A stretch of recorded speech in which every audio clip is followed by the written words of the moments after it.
और ऐसा तो बिल्कुल नहीं है कि बिल्कुल मुसलमानों की कदर नहीं है। अगर ना होती तो वो टीम में ही ना होता। यानी कि अगर वो एक जैसा समझती हैं तो वो टीम में उनकी है, वरना वो किसी भी प्लेटफॉर्म पे उन्हें आगे ना आने देते मुसलमानों को।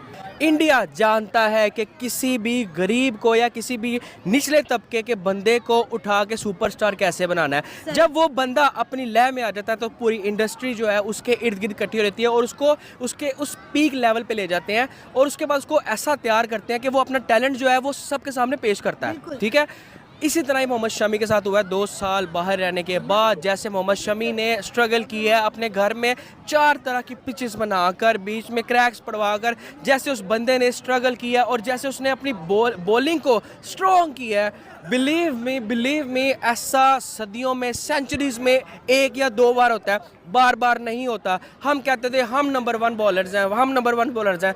1.5 महीने में पता लग गया कौन कितने पानी में है। ठीक है, हम कहाँ पे एग्जिस्ट कर रहे हैं इस वक्त हमें भी नहीं पता। हम इस वक्त सिर्फ और सिर्फ इंडिया को ही प्रमोट कर रहे हैं। और यार ये देखिए कितनी मज़ेदार किस्म की ये बात है कि यार मुनीब आप ये देखो कि यार उन्होंने अभी शमी रिटायर नहीं हुए ना, वो इतने एजेड है यार, उन्होंने उसके नाम का स्टेडियम बना दिया यार। देखिए आज मैं मुसलमानों के हक में खड़ा हूँगा भाईजान। इंडिया में मुसलमानों पे जुल्म हो रहे हैं, बहुत ज़्यादा जुल्म हो रहे हैं मुसलमानों पे। आज आबिद अली ऑफिशियली ऐलान कर, इतना जुल्म हो रहा है कि मोहम्मद शामी ने 7 विकेट ली, 1 मैच में मैन ऑफ द मैच रहे। और योगी जी आदित्य नारायण जो सीएम है योगी जी, उन्होंने ऐलान किया है कि इतना जुल्म किया है उन्होंने योगी जी ने, उन्होंने ये ऐलान किया है कि मोहम्मद शामी के ऊपर हम एक स्टेडियम बनाएंगे।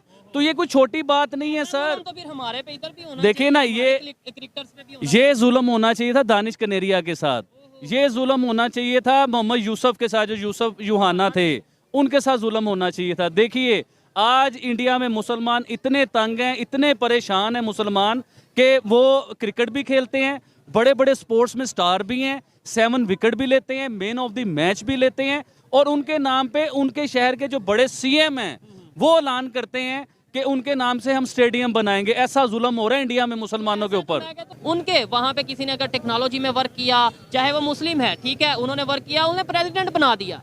वो क्रिकेट में वर्क किया, उन्होंने जो सा उनके नाम पे स्टेडियम बना दिया। क्या बात। मैं कहता हूँ मुस्लिम्स की वहाँ पे ये कंडीशन है। हमारे यहाँ पे जो मेजोरिटी हैं हम मुस्लिम्स हैं, हमारे यहाँ पे जिसने एटॉमिक पावर हमें बनाया उनके साथ क्या हुआ। उसके अलावा अगर हम बात करें बहुत सी ऐसी एग्जाम्पल्स हैं, उनके साथ क्या हुआ। लियाकत अली खान के साथ मतलब एक हिस्ट्री चलती आ रही है यहाँ पे कि मतलब कत्ल कर दिया जाता है, नजरबंद कर दिया जाता है या पाकिस्तान से बाहर कर दिया जाता है। और उत्तर प्रदेश के योगी महाराज जी ने ये अनाउंस कर दिया है कि शमी के विलेज में, शमी के गांव में शमी स्टेडियम बनेगा, जहां पर वो बच्चे सीखेंगे जिनको कोई फैसिलिटी नहीं है, जिनके पास कोई पैसे का, क्योंकि किसी प्रोफेशन को सीखने के लिए बहुत पैसे की जरूरत होती है।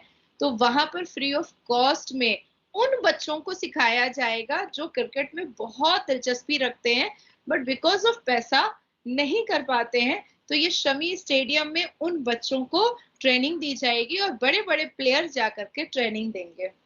असदुद्दीन अवैसी जैसे लोग जो है ना, वो गिरगिट है, कोई फर्क नहीं पड़ता है कौन हिंदू है कौन मुसलमान है, इससे कोई फर्क नहीं पड़ता है भारत को।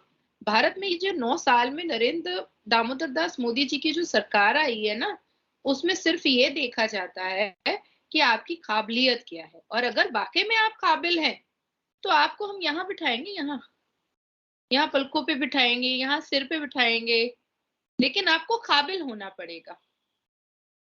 आप पत्थर ढेला ले करके आप मस्जिद के छत से आप पत्थर ढेला मारिएगा तो आपको तो जेल ही भेजा जाएगा ना। तो भारत के मुसलमान वही हैं, उनको कहा जाता है कि पढ़ लो, वो मोदी जी को गाली देता है। मोदी जी कहते हैं कि तुम कुछ बन जाओ, वो मोदी जी को गाली देता है। मोदी जी कहते हैं कि मदरसे में दीनी तालीम लीजिए, कुरान पढ़िए, पर साथ साथ कंप्यूटर भी सीखिए, साथ साथ दुनियावी तालीम भी लीजिए, इंजीनियर डॉक्टर भी बनिए। आप बनिए ना हाफिज कुरान, कौन आपको मना करता है, पर साथ साथ आप इंजीनियर डॉक्टर भी बनिए, जज भी बनिए, बैरिस्टर भी बनिए। तो लो, भारत के मुसलमान मोदी जी को गाली देते हैं। देखें, जो नफरत की बात है ना, वो तो पाकिस्तान और इंडिया के दरमियान में मेरे ख्याल से ख़त्म होने वाली नहीं है, क्योंकि एक तो रिलीजियस कन्फ्लिक्ट है बीच में। तो सब कॉन्टिनेंट में भी आपको पता है इंडिया पाकिस्तान इकट्ठे ही थे, तो उधर से जब सेपरेट हुए हैं तो वो उनके सेपरेट तो हो गया, इंडिपेंडेंस तो इनको मिल गया, लेकिन अभी तक इनके बीच में जो रिलीजियस कन्फ्लिक्ट है ना, एक दूसरे का हेट्रेड है, वो ख़त्म नहीं हो सकता। क्या आपको नहीं लगता कि मुस्लिम हम अपने आप को मुस्लिम भी कहते हैं और अगले बंदे को बुरा भी कहते हैं, उनके रिलीजन को भी बुरा कहेंगे, क्या उनके दिल में हमारे लिए मोहब्बत पैदा होगी या नफरतें बढ़ेंगी? ये तो नफरतें बढ़ेंगी। हमारे यहाँ पर तो नफरत सिखाई जाती है कि भाई इंडिया को कैसे हराना है, इंडिया के साथ अटैक कैसे करनी, नफरतें, क्या ये नफरतें हमें जीने देंगी? मैं आपकी इस बात पे एग्री करता हूँ। असल में बात यह है कि ये काफ़ी लंबी डिबेट चली जाएगी, हमारे प्रोडक्ट्स क्यों नहीं हैं, इसका आप मुझे रीज़न बताएं कि पाकिस्तान में इनको बच्चों को इनकी बुनियादी ज़रूरियात ही नहीं मिल रही, रोटी कपड़ा मकान। देखें ना, इधर बच्चे भीख मांग रहे हैं सड़कों पे, इनकी बुनियादी ज़रूरियात ही नहीं पूरी हो रही हैं। जब आप एक किसी कौम की बुनियादी ज़रूरियात नहीं पूरी करेंगे, वो तरक्की कैसे करेगी? ठीक है, अब इनको पता ही नहीं हमें शाम का खाना भी मिलना है कि नहीं मिलना। इन्होंने ज़ाहिर बात है आगे से भीखी मांगनी, ये पढ़ेंगे कैसे? इनके हाथ में आप किताब पकड़ा देंगे तो क्या करेंगे उसका बताएं? वो अपना पेट का सोचेंगे या पहले अपने किताब पढ़ेंगे वो? लेकिन बाहर के मुल्क ऑन द अदर हैंड, अगर आप अमेरिका या और अंडर डेवलप्ड कंट्रीज़ जो हैं उनको आप देखेंगे तो उन्होंने ये एजुकेशन फ्री रखी हुई है। इनके लिए उन्होंने स्टूडेंट लोन रखा हुआ है कि आप स्टूडेंट लोन लें, पढ़ें अपना, बाद में आप लोन पे करें विद जीरो इंटरेस्ट। ठीक है, उनको फैसिलिटेट कहाँ जा रहे हैं भाई, दूर कहाँ जा रहे हैं आप? 47 में 2 मुल्कों ने एक साथ सफर शुरू किया। बिल्कुल इंडिया देख लें, एजुकेशन सिस्टम, लिटरेसी रेट आप गूगल करेंगे आपके दंग रह जाए।